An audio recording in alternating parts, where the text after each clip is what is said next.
Auzubillahi minash shaitanir rajim. Bismillahir rahmanir rahim. Assalamu alaikum warahmatullahi wabarakatuh. Allahumma salli ala Sayyidina Muhammadin wa ala ali Sayyidina Muhammadin wa sahbihi wa barik wasallam.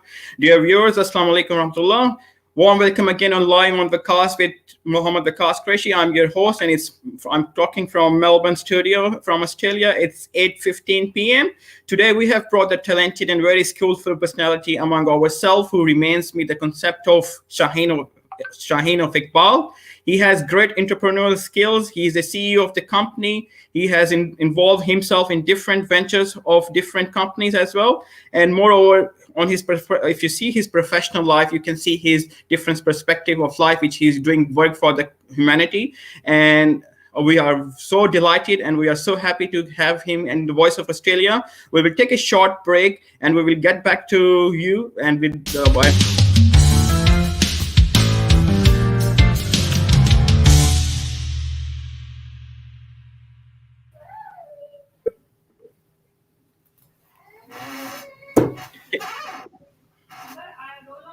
Hello, Assalamu alaikum, Rashid bhai. How are you? Can you hear us?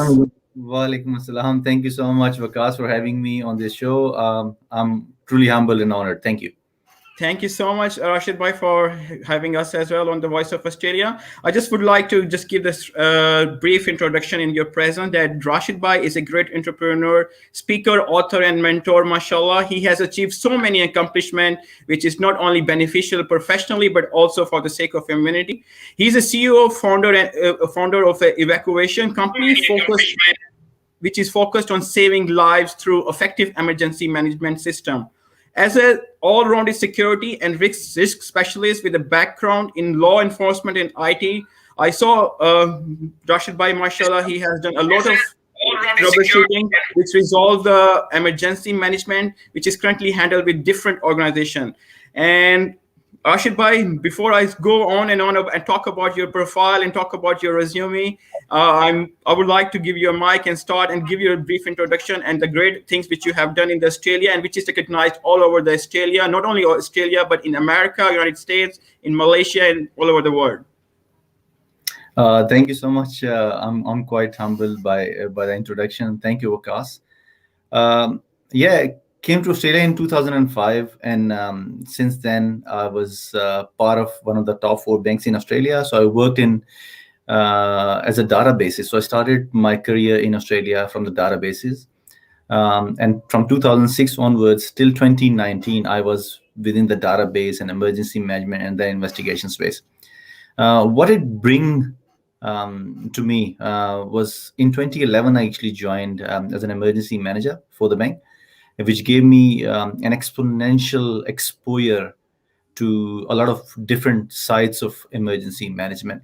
And from there, I contributed a lot and tried to do as much as I could as a person, as an employee, and as a manager to improve the emergency management sides.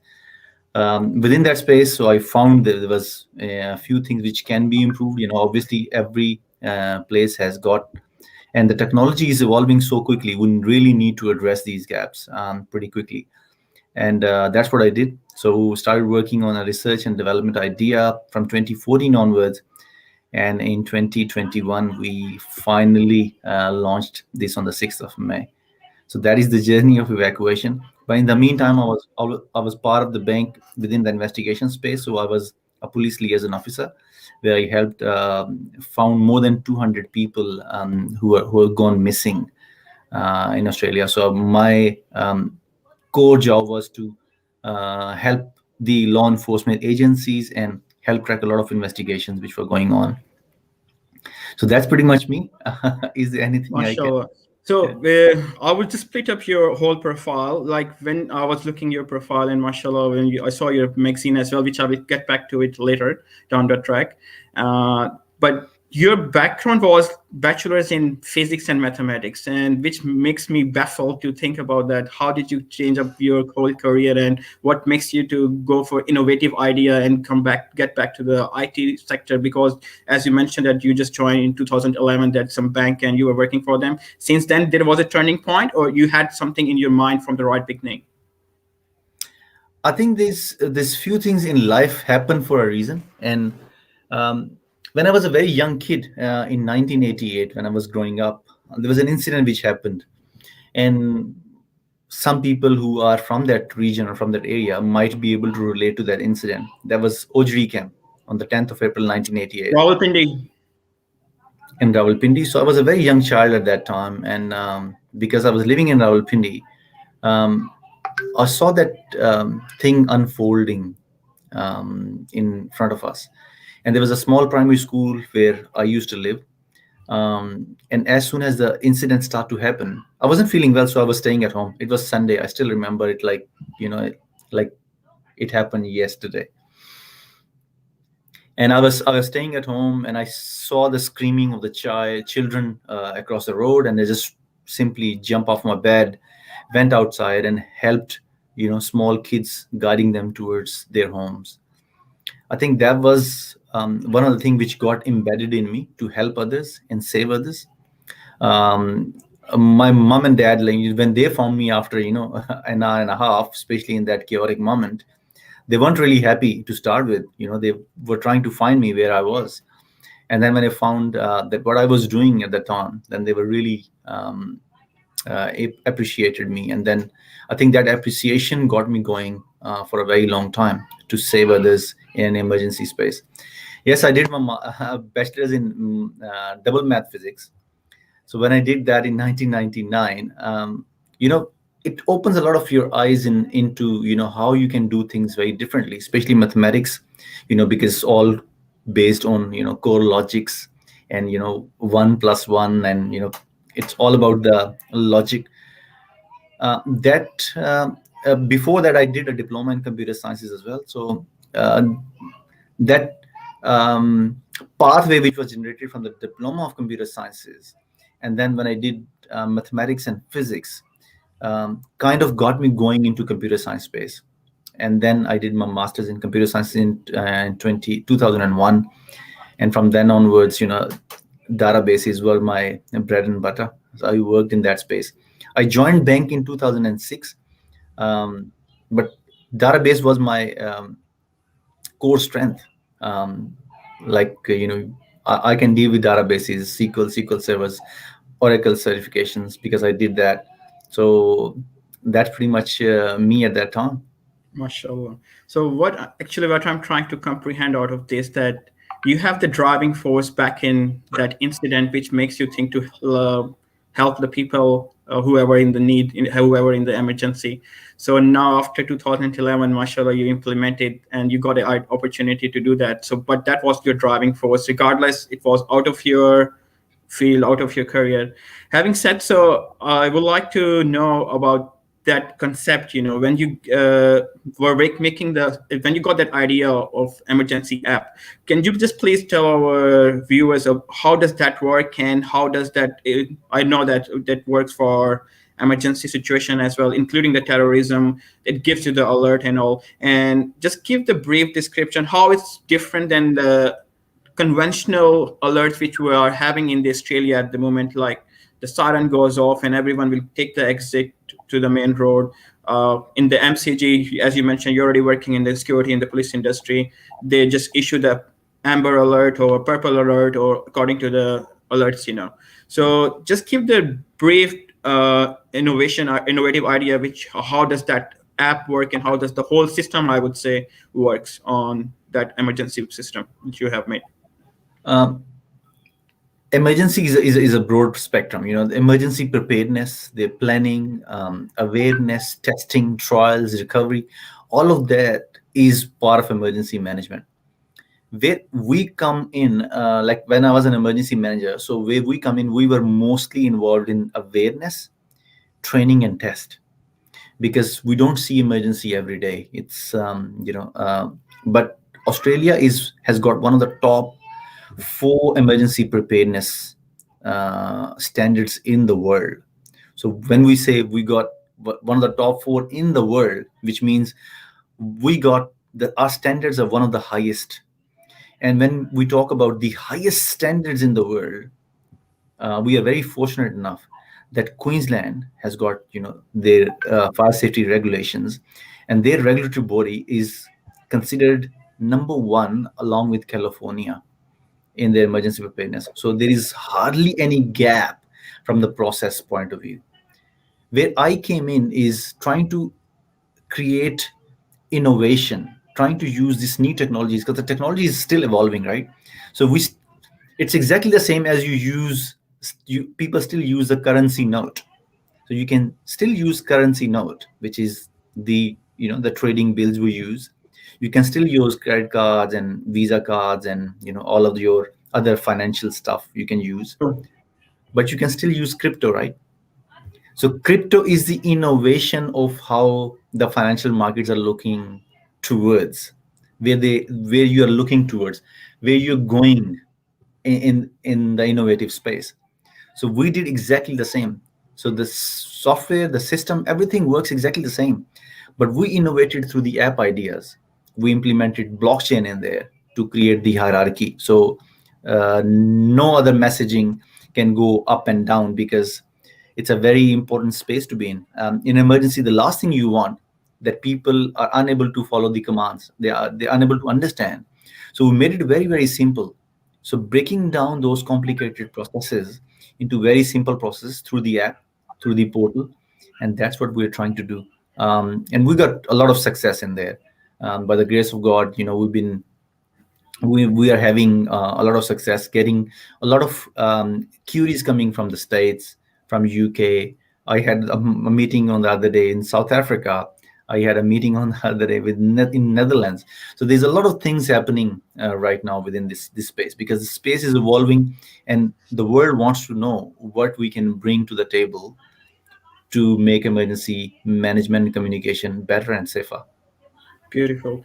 With regards to the feasibility and logistic, how do you see in the different parts of the world it would be able to implement it according to their feasibilities and logistic and assets? Is that something completely mobile you can provide while being in Australia, or you have to have some physical? Considering that you mentioned it's something completely a blockchain technology, so, but still, is that something very expensive for the middle size of business or the short, like small size of businesses, or is sort of the bigger $1 million or something big investment is required for this sort of thing? Um, there's two parts of your question. One is how we going to implement that into a different country. Every country has got its own role. Every country has got its own emergency management standard, which prevails. Obviously, they know their system better. They know their geographical location. They know what sort of emergencies they are coming across. Like for us, Australia, fire is the biggest danger. We see True. fire every season. Like bushfires are the common fire emergency we see every year. That's why our fire standards are one of the highest in the world. But if you go and see someone in Ghana or Cameroon, where I get the meetings, their problem is not just the bushfires. Their problem is more about the flood lines. Their problem might be more if there's someone sitting on the tectonic plates. Their problem might be earthquakes. So every country has got its own profile depending on the geolocation of their country, and that's where we go in. So my meetings with the other country, usually whenever it happens, um, I talk to them according to their standards. So I try to understand what is the most important thing for them. So we try to address their problem, because if we're trying to, uh, it's like if I implement my system onto something which is not adding value to them, it's not It's really not for no beneficial use. to anybody. Yeah. And we made So this that means technology so you so also cheap. provide the problem solving thing as well according to their scenarios and circumstances. Irrespective, you can implement it in the third world countries, or to say any somewhere in the Africas or Southeast Asian countries and all. So that can be possible everywhere according to their requirement. Correct. So developing countries is a bigger market. Obviously, developed countries are a market because they got access to all these gadgets. So when we say we got access to all these mobile phones, the smartphones, and all that, that is available in the developed countries, or highly developed countries. They got access to these tools. But when talk about developing countries, they're still reaching up to that level where the internet will be made available, where these gadgets will be made available, and where the data can go in and out of these gadgets and the handheld devices. So I think they're still a little bit behind from that perspective, and uh, it's totally understandable from that point of view. So our system is not only providing the technology, it's about creating awareness. So I think the more people who will be aware of a danger which is coming to them, I think the more people we can save, because with the awareness there comes the planning and the preparedness and all that. So once people are prepared to tackle an earthquake within their home, I think that is the main goal, and that's where I wanted to, create this one as a why for 5 billion people. Wow. So it wouldn't be wrong if we say that it's also creating the awareness and the giving the education to the people for the safety and the risk and risk management and how to deal with the emergency as well, other than the actual action and the implementation of the system. The system implementation is pretty simple. So it's like, you can download the app and can be used by anybody. Right. So implementation is very simple. But when we talk about the risk, so you spoke about the risk as well. The risk comes from the risk it's a bigger picture. One of my board member, he's our risk officer, has worked with the National Security Council in within Australia as well, and he worked in her honorable Miss Julia Gillard's government. And coming from that risk perspective, risk comes with the implementation of governance. So if you see risk today, then you need to have really good governance on how to mitigate that risk.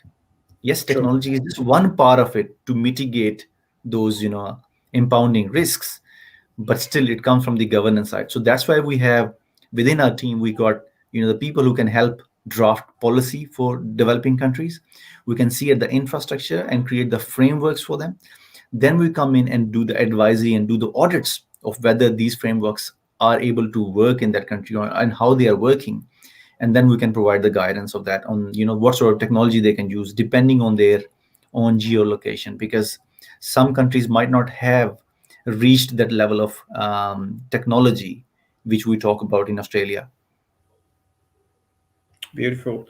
With regards to the limitation and the restriction, is anything happened that where you have seen the compliance issue with certain governments as well?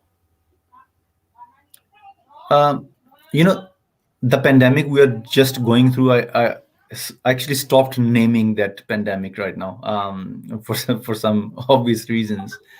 It has opened a lot of it has highlighted a lot of issues even with the first world countries, of where not just the poor governance, but how the governments can help people to understand the bigger risk. uh, and the same thing goes with emergency management, because earlier this year we become part of United Nations Disaster Risk Reduction Forum as evacuation as a company, and we become part of Arise, which is the corporate side of it, where the Google and the Microsoft and the big companies sit from the corporate responsibility side and then add value to the United Nations Sustainable Development Goals. So when we sit in that meeting, our meeting is not about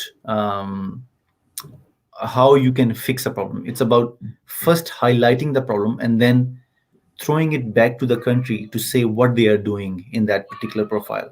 Like if the hurricanes are going to come, like the climate change is going to be the number one factor in the world about these emergencies. So yes, there is natural disasters. We already know about the natural disasters, but how quickly they can occur. And then there are man-made disasters, like the one we seen in Beirut last year, in Lebanon, where a ship just went off. There was an Wow. explosion, and that's a man-made explosion, but that costed them $6 billion just in the damages, and the My whole value and the spectrum of that particular explosion was around $22 billion. Around 500 people got really badly injured. 273 people died. So there's a lot more to emergency management right now, especially in the space we are living today. mashallah. I would like to come on to give us some examples of the real case scenario where you have implemented that system somewhere and you got the result and acknowledgement of that particular evacuation system, which leads you for further clientele and for marketing purpose as well, and making you stand something different out of the other systems as well considered in the market. We created a lot of small system within evacuation as well, because evacuation itself is not just a system. It's a group or a combination of different systems which sit together and try to fix one problem at a time within the industry space. So when we say one problem at a time, which is learning, training, creating awareness, all that was covered through the learning management system. And we saved a lot of time doing that, online learning, because that was the prevalent work in that space. But when we talk about dealing with an emergency, uh, some of the companies came to us by having one portal or one space to hold all of the emergency management data. Because what happens, emergency management data is quietly scattered. So if you understand the Australian market, there's some few things sits with under facility, there's few things sits under the building, there are few things which sit under the organization. So there's a lot of churning moves in emergency management, and everybody holds responsibility of on their own.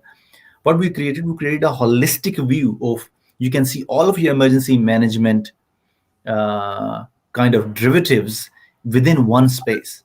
So within one space, you go in there, you download all the data, including your occupancy certificates, including your evacuation diagram, your fire extinguishers, your warden, their training. So everything is just in one place. So it's a complete data repository in one space. And then we got real-time data coming from these organizations when you're dealing with the app, when you're doing the evacuations through the app. That real-time data is actually helping not just the people who are in emergency, but people beyond emergency. And when I say people beyond emergency, it means the emergency managers, where I was in one in that space at a time. It gives a visibility to the people who can make decisions on behalf of the organization, on behalf of the a local government authority, or on behalf of a local government. So it gives you the visibility of how, what can you do today to make fix those problems. And that's Mashallah. where evacuation comes into play. Mashallah. Rasid bhai, I want to have this question about, because you're talking about the feasibility and the logistic. Let's say Pakistan, more than I think 45 to 48%. Please correct me if I'm wrong. The people, they are using internet and they have the smartphones. And you are mentioning that the third world countries and the developing countries, I would say, they have the more bigger market, and where you're gonna implement this system, and they need more because of the lack of education, lack of awareness of the safety and the risk management and all. So how do you implement evacuation where you don't have much internet and the smartphones, and will you going to do something hard work over there as well, or over there, or you just do something else? The drive of this must come from the government, because as an organization, or any organization has got its limitation to it. So Makes sense. even if you talk about, the big banks, they can do as much, but at the end of the day, it's government's responsibility to look after their people, because True. that is their prime responsibility. And within emergency space, if they are willing to invest, I'm not saying, invest millions and millions of dollars, but if they are willing to invest in the awareness of these dangers which can happen, through maybe media campaigns and all that, I think that itself creates that vibe for people to understand what is important and how they can fix their own space. And that's where we can come in and help them to understand what is the risk for them and how they can fix these small things. When we talk about fixing small things, that could be, Waqas is living in his house, but he knows that there is a bushfire. It's a highly volatile bushfire area where the bushfire can affect him. So just giving him that information, that what you should do today to make sure that you can survive for 72 hours is just enough for you to survive for 72 hours, and then the help will come in. But Beautiful. let you survive for 72 hours, you need to be made aware first that you live in that danger area. Number two, you should be prepared by any tools. It could be anything. It could be media, through phone, SMS, internet, even the paper, magazine, anything which can help you through, by creating awareness of what you should be doing today to help safeguard yourself and your loved ones.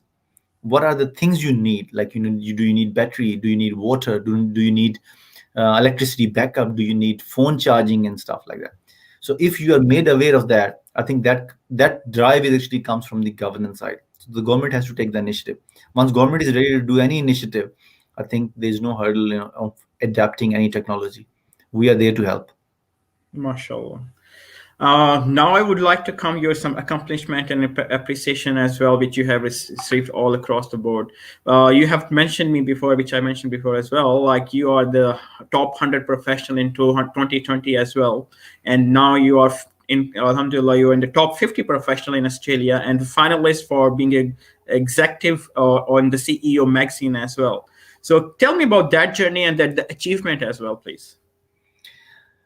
All these acknowledgements and the awards, they are just a byproduct of when you are trying to deliver value. My focus has always been on delivering value. I deliver value to the right audience, to the right people who really got the ear to listen and implement those changes within their space, within the organizations. And these awards and acknowledgements just come as a byproduct. They are good to have, but that was not the aim. The aim has always been to deliver value. And when I say value, value is not value unless it delivers or fixes the pain point or the problem of your client. And that's what I'm trying to do through the evacuation. I'm trying to deliver value, and these acknowledgements, awards, nominations, all just coming across my way. And I'm really thankful to Almighty for all what He has given me and what He has provided me with. Mashallah. And I was watching your other interview as well, where you mentioned as well that when you've been asked about that question, what makes you to implement all this system, you have quoted the hadith of Holy Prophet sallallahu alaihi wasallam that if someone save one human being, it means you are saving the whole humanity as well.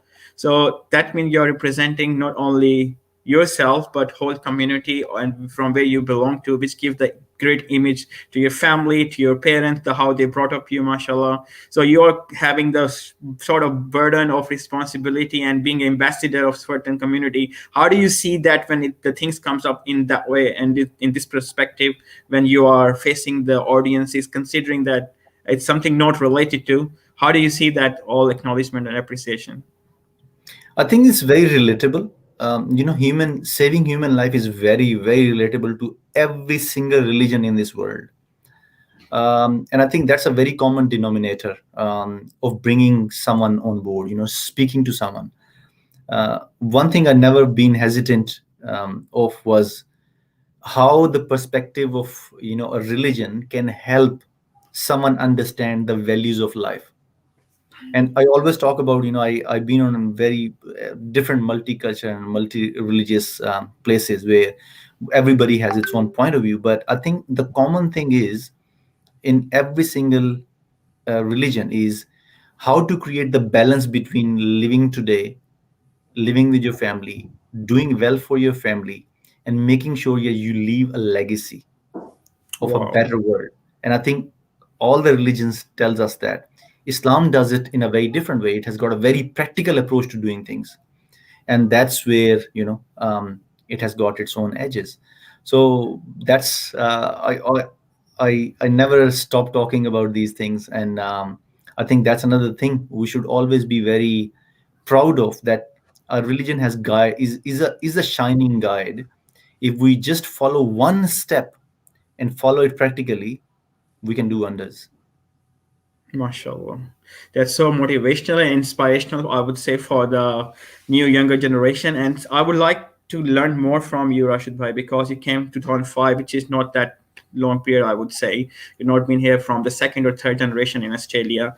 I would say you are sort of self-made person who has the thoughts, who has the values. And you, as you mentioned, what happened in the Ojuri camp, and you saw the people just not having the good time and they get injured and all, but then you just make it in a reality, that dream which helps the people, you make it change into the reality the way Allah Ta'ala has made the way for you. There's also some blessings. I would like to know everyone who is watching you, the students, international students, engineers, other entrepreneurs, the startups, new investors, they all have the same values as well, but somehow they cannot channelize, somehow they cannot turn their ideas into the actual in the real world, in the real time scenario as well. So being experienced, being mashallah on the level where you are at the moment, what do you advise to your juniors and the new entrepreneurs to be dedicated, be committed, and keep trying what they are doing? uh, I think that, the Simon Sinek's why. I think I kind of advise everybody to watch that, and that is, I think, one of the top 5 most watched YouTube videos in the world. And what Simon Sinek says, why you need to find your why you're doing it, and you stick to that purpose of why you started this journey in the first place. I think this will keep you going. Um, I haven't mentioned that part, but I invested all of my savings. I invested all of my uh, whatever I had into this app, and the only way I could go through this was just keep my journey on and continue on to deliver value, and this where all the good things will come to you. I'm very fortunate. I got a very good life partner who has always helped me in understanding life, understanding business, because she herself is an entrepreneur. And I got really good friends who you can rely on. The people who trust you, who trust your idea, who trust your brain power, your mindset, likes of Andrew Stark, Bruce Beasley, Sean, Shafat. So there are people in within you, your friends, your colleagues, will always be able to help you out if you're on the right track. What you need to do is keep your why very clear. You need to have that clarity of mind of you're doing what you're doing and why you are doing it, and then the wonders will start to happen. And I have lived through that statement, that the sustenance is also, it's not just the food on your table or the things you buy from the supermarket. Sustenance is the idea in your mind and which can feed you for the rest of your life. uh, Beautiful, beautiful, Rashid. By the speech and the motive and the message you have given, I would say I have done my work to just be there, be you here, and anyone who has listening you at the moment, he must have learned a lot of from you, and he must have courage to do something which is something exceptional and unique. I was reading your Yahoo acknowledgement, and when they were mentioning the way you were acknowledged all over the world, they have mentioned over there like different multinational companies are going to considering and giving you the consideration to implement those systems like PepsiCo, Energy Queensland, and Logan City Council. How tell me about that experience when the multinational company is approaching you and they're saying that Rashid, we need all this implementation, and you are the holy solely person. Whatever you need, whatever the feasibility you need, they're going to get from you. this is part of the same question as well. I think I should come back to that, and that is delivering value. Deliver value to the right audience. You If I start, it's maybe I go a little more philosophical in there, Go for but it, Rashid. Right, go for it. if you try to deliver a message to an audience who is not willing to listen to you and is not in that space either. So if I try to speak to spacemen, the people who go into spacemen and women, I speak to them and I try to tell them something about how the agriculture works, they're not going to lend me their ear because that's not their point of interest. That is nothing to do with them. They might not be interested in learning how the agriculture and farming world works, because that's not their domain. So you need to don't buzz into the spaces. So find your audience first, find the why, find why you are doing it, and have the clarity of the purpose. Then find the right audience to pitch it to. So if you got your financial setup really well, then pitch it to an investor, because that's where you're gonna pitch it to, right? But if you got your setup is working fine, and then you got the edge in the market, then go and speak to the biggest players in the market. Go and speak to, the way I did. I went on and spoke to the commissioners in emergency management space, and I wasn't really uh, pushing so hard on it. I just went in there and fix up an appointment, set up a meeting. Just do it. It's that easy. Everyone in this world is now through. I was reading another interesting article another day that everyone in this world, if you want to approach, is 5 steps away from you. Five So from steps. LinkedIn, if you try to find someone, if you want to go to Bill Gates, I'm just saying, just an example. He will be 5 connections away from you, but you need to find those 4 connections in the middle. You need to go through step by step to the 4th connection and then reach out to Bill Gates to the 5th connection. To the 5th connection, you will actually get to find him. You will have him in your connections. And then you can actually pitch it to him. You can speak to him. You can send him a message, do whatever you like to do. But you have to be in that domain as well if you are trying to pitch it to him. But you need to find the right audience, and once you have the right audience, your message is not going to stop, because these are the people who will listen to you, they will admire you, they will appreciate what work you are doing, and they're going to hold you accountable as well. If tomorrow, if you drop down those barrels, they're going to come and ask you, remember 2 years ago you were working on an idea, what is happening with that, can you tell me more about it? And then that is kind of accountability you need in a journey like this as well, especially in innovation space, because sometimes you really lose heart. If you don't have a client, you don't have any revenue coming in, you lose heart. But if you got these accountability from the other people, like I had my friends, as of Craig Sharkey, and they were always being around me, Andrew Stark, they were always being in there. They say, okay, what is happening now, how we can do it, how we can improve that. And once you have those accountability buddies with you, I think, yes, then you will make you will make it happen. Rashid bhai, I would like to thank you again. The time you have given, I know that your every single minute is very important, and you have back-to-back meetings, appointments all over the world. But I want that to get as much as gain for my Voice of Australian viewers. I'm getting so many comments as well and they are appreciating your work and the innovative ideas as well. Thank you, Anaya, Saftar, Sajid, and Mahnoud. They are commenting and they are appreciating as well. Rashid bhai, I would like to know a few more things before we just signing off. Where do you see where we are heading in terms of technology and in terms of local Australia as well in your field, where is the security and emergency? You mentioned that blockchain technology and artificial intelligence is your tools which you are using at the moment, and you are trying to implement from in your company as well.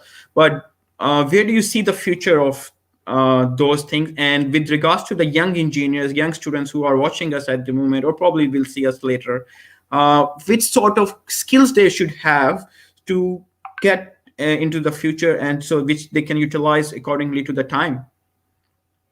It's a brilliant question. Thank you so much for bringing this topic. This is very close to my heart as well. Technology. I'm a guy from the technology, so I love talking about this. Go for it, Bhai. The future is obviously technology. When we say technology, a lot of people always think about the technology we are using today, like the stream yards and the media and all that. But there's a lot more happening behind the scenes as well. There's biotechnology emerging to be one of the biggest industry in the world, and it has been in 2019, 2020. You would have seen the emergence of the biotechnology, how it has helped people safeguard themselves from the number one problem, or the pandemic we have seen in for decades. The technology is the way, but how do you want to go into technology? I think that is again coming back to your why you want to do that. Do you just wanted to simply earn money from the technology? Then obviously you can join in any other technology which helps you, guides you, and towards the journey of making money. And then comes in as of what is your field, what is best for you. I think that is the question everybody should be asking themselves. Which is your number one skill? What does not tire you at all? What is your talent? The thing you do effortlessly, the things you do is your talent. Like people, so it's exactly the same as of if I tell Sachin Tendulkar, I'm a huge fan of him. So if I tell Sachin Tendulkar to go and start working in a biolab, while his number one talent is playing cricket.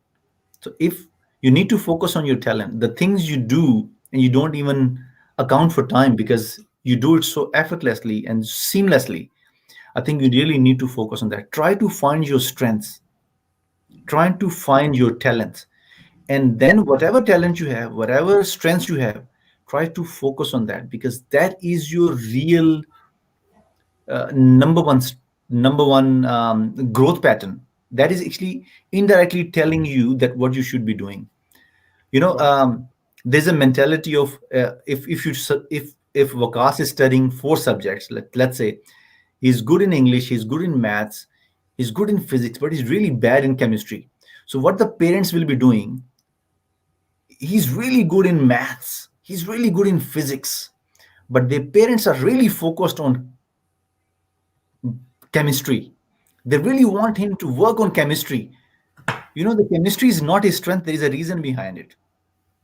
You can work on your strength, you can work on the physics, your mathematics, and whatever your strength is, you need to focus on your strength, because that's going to take you higher.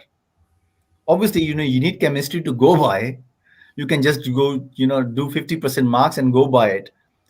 But the things which will going to take you higher, rather than focusing so much on the things which is not your strength, you need to focus on your real core strength, the one you are born to do. You need to find that talent and just nail that talent, and that's where you will see growth.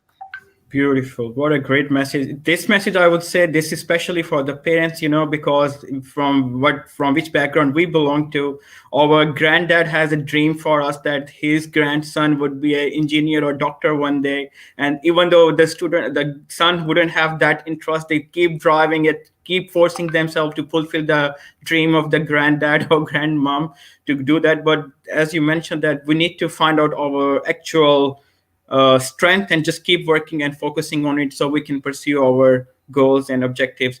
Rashid Bhai, I would like to take one question from Dr. Khurram Munir. Mashallah, he was on our show before as well. He is a researcher and R&D specialist and working in the RMIT University as well. And he's watching your show, and mashallah, he commented your whole program and your efforts and your company as well. And he mentioned the message, great work, Rashid. Well done. Sorry, I missed the first part of the program. I am curious about the framework, like how the services of your organization integrate with the emergency Victoria and other similar government departments. Is your organization well integrated with the local emergency departments, given the number of resources required for effective emergency operations?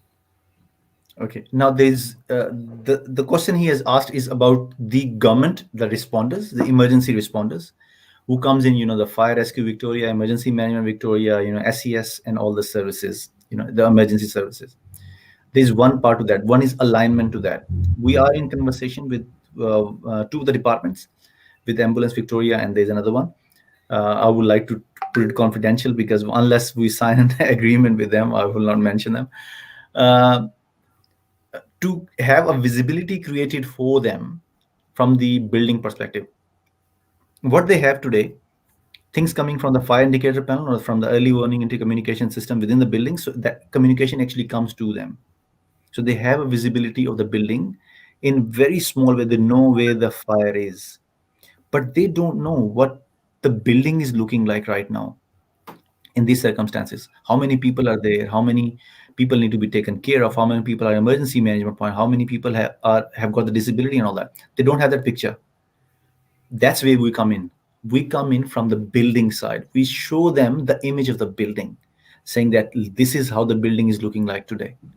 And that's what we are trying to send it across to the other emergency management partners. And we can send it because we create visibility of that. We hold the hand of the people who are in emergency. We hold them and make sure that they are going through this difficult path right now. We hold them in that process step by step through the app. But we also, that data is so viable for us today, we share it with the authorities so they know how many people are in the building, so they can make the right decisions at the right time.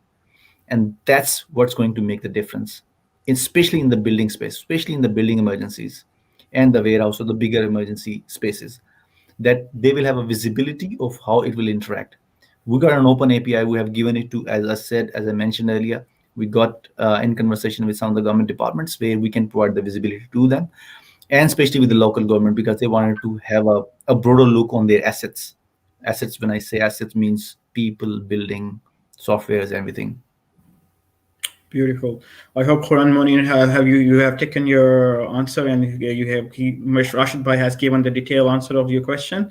If you have more than any question, please feel free to ask us, and we will pass into Rashid Bhai because he is thanking for your explanation. Rashid Bhai, with regards to your app and the system, I would like to know if anyone has some what sort of degree people and the skills you need for working for your company and for your system, like you need the data analyst, IT specialist, some blockchain experts, what sort of qualifications we should have so we can give you the some our input as well in your company if anyone wants to work with you. As I said, we are in the growth space as well. We are still implementing and deploying this the software within some of the spaces as well. As we continue to grow, we really need to have people, and the people we wanted to have is not just from the development side of it, because we got a development team within Australia, and that's what we are trying to do. We are trying to make something from Australian market and make sure that Australian brand, as an immigrant, you come in and you deliver a value, you learn something, you learn the process, you improve the processes and give back to the community. True. And that's what I'm trying to do. And we have created everything from Australian market, and all the developers and infrastructure guys and all that, and then obviously all of our advisors. I wanted to take this brand to a global level, and once I say we wanted to take it to globe, I think we will need a lot more than the 30 people we have today. We will need a lot more than hundreds and hundreds of people in that space. But obviously, the business analysts, the people who understand emergency responses, procedures, the people who got the training exposure, we are all looking for that as soon as we grow. Beautiful. Thank you so much, Rashid Bhai. When you mentioned that you are giving the value as well from where you have achieving all those achievement as well. This will be my last question from you, that you have mentioned me before that you have also helping the new startups as well, the juniors as well. Just shed a light a bit where you're adding the value back to the community and how you are doing it by giving the mentoring and anyone who wants to learn from you and get some advice, what would you give it to them? I'm a keen learner as well, so learning is my number one strength. I always am willing to learn something new, something brand new, an idea or something. And I constantly help small businesses who are coming up. And if someone tries to contact me and he's got a really good idea, I usually help guide them to the journey, because I know if that will become something big, it will eventually help Australian market, Australian brands. So I am still nurturing three more startups. One in the sports industry as well. There's this guy from Sydney. They got now their partners in US as well. So they are trying to grow that on an artificial intelligence base. I'm also helping another farming industry artificial intelligence startup, and I'm helping another medical startup as well. So med health, or you can call health tech.